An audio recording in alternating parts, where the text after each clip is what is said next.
Are you ready for the most metal concert in the history of the world? Is that a rhetorical question? With the demon-rousing riffs of Eddie Munson's Master of Puppets performance in Stranger Things still fresh in our social feeds, the timing could not be more ideal for Metal Hellsinger to strut out onto the main stage and adopt an imposing power stance.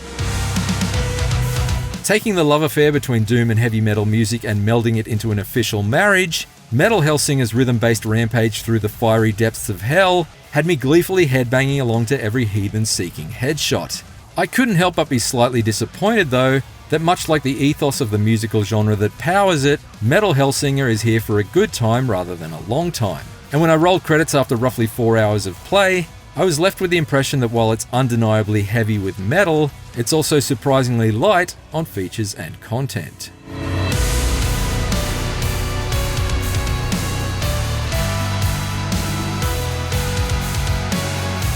Metal Hellsinger's story is fairly slight, and what little plot there is mainly delivered by ubiquitous voice actor Troy Baker's narration in between levels. Hell of a night for a story, ain't it? Baker is doing his best Sam Elliott-style southern drawl as he describes our character, a lost soul known as the Unknown who must blaze a bloody trail of vengeance through 8 levels of hell, culminating in a high-stakes showdown with the Red Judge, who's better known as The Devil, with a capital D. I found much of the underworld imagery used in these story cutscenes to be quite striking, like gatefold album covers come to life. But Baker's accompanying monologues are perhaps a touch too serious in tone. I'm not suggesting he needed to match Jack Black's buffoonery from Brutal Legend, but a few jokes here and there could have provided a welcome counterbalance to the steady stretches of demon decimation. Hell 101. Lie, but don't lie to the judge. Each level is accompanied by an original metal song, and there's a nice blend of styles that range from infectiously melodic anthems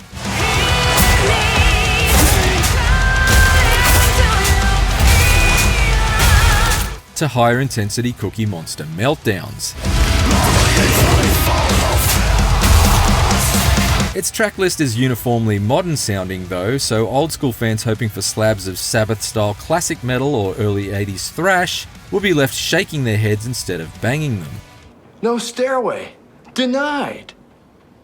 Still, while there's nothing here that's going to knock Mick Gordon's Rip and Tear out of the #1 spot in my Music to Murder Demons 2 playlist on Spotify, there are some standout vocal performances from contemporary metal maestros like Trivium's Matt Heafy and Serge Tankian from System of a Down that had me moshing along like I was in the passenger seat of the Mirthmobile.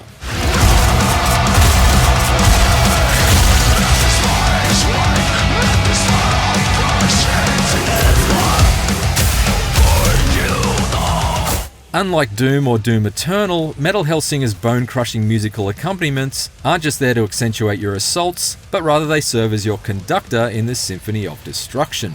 Timing your attacks with the double-kicked drum beats increases your fury multiplier, and the longer you can maintain a sequence of perfectly timed hits, the more powerful your attacks become, and the more points you rack up. Additionally, the soundtrack, which opens each level stripped to its barest elements, slowly introduces new layers of instrumentation as you continue your killing streak, until the vocals kick in with your fury maxed and the full song is revealed in all its teeth-rattling glory. It provides an exhilarating crescendo to the carnage, and keeping the performance cranked up to 11 demands a challenging combination of rhythm and first-person shooter reflexes that had me hooked throughout each head-splitting serving of Kill Spree Karaoke. Enemy waves are strategically staggered throughout each level to maintain your murderous momentum. Standing in for Doom's imps are marionettes, weak grunts usually found in groups to be dispatched in a quick succession of finishing moves that replenish your health and keep your combo chain going. In each arena, it's always good to try and keep a few of these wicked weaklings around for when you need to quickly get back on tempo, since there's a motley crew of more powerful monsters hell-bent on upsetting your rhythm. Figuring out which threat to prioritize is paramount, and Metal Hellsinger successfully shuffled its lineup to keep me constantly on my toes. Well, when I wasn't tapping them along to the music. There is, however, a lot of room for improvement in Metal Hellsinger's weapons arsenal, which isn't quite as extensive as its enemy types. On top of the default sword for melee attacks and a skull that fires underpowered projectiles, you can equip a primary and secondary weapon from a fairly limited range of just 4 options. Since every weapon has unlimited ammo, I basically went with a balance of the dual-wielded pistols for accurate range shots and the shotgun for its crowd-controlling spray, and effectively kept that loadout for the majority of Metal Hellsinger's campaign. While they each have a special secondary attack that can be charged up, there are no upgrades or modifications to be made, so my first shot fired with each weapon was identical to my last. It's a shame that Metal Hellsinger's hot lead slinging doesn't adapt as dynamically as its heavy metal singing. Conquering each of the 8 hells unlocks additional challenges called torments. These are optional arena fights that shake things up with some appropriately devilish twists, like randomly switching your weapon after each kill, forcing you to frantically adapt your combat strategy on the fly. There are 3 of these torments per level, and I'm having fun working my way through them, and the successful completion of them earns you sigils that can be equipped in the main levels. These sigils don't particularly change how you play and aren't really required in order to beat the campaign. However, acquiring them is certainly mandatory for anyone serious about scaling Metal Hellsinger's high score leaderboards, since they grant you valuable buffs that are crucial if you want the maximum reward for each rhythmically slaughtered horde.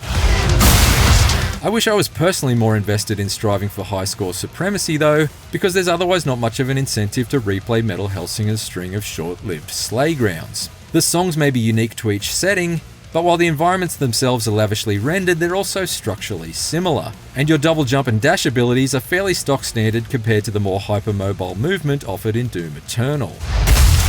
Since Metal Hellsinger is all about maintaining forward momentum, its levels are also extremely linear and seemingly lacking in secrets or collectibles to find, other than the odd fury boosting pickup.